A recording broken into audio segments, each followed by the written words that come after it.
So if you're working with multiple projects, let's say you have clients and you like to group all the websites you were working on, I'm showing this video how you can do just that, or you want to just organize your websites that you created for yourself.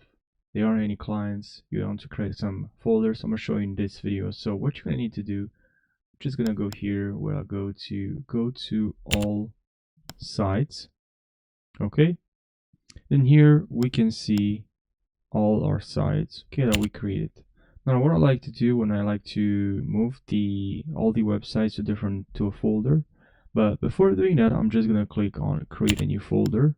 Then here I'll name this folder, let's say car websites. All right, and I'll click on create.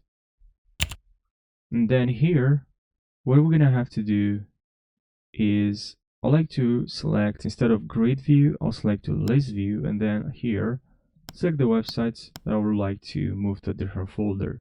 And once I select the websites, I'll have here move to folder, and here I have few folders. I'll click on this folder, and then here I'll just select move here. Pretty simple. You can also move to trash if you want to, but that's pretty much the entire process. Now I can select all or deselect, or just select all and then uncheck some of them, some websites. So yeah, I hope you found this video helpful. Thanks for watching, and take care.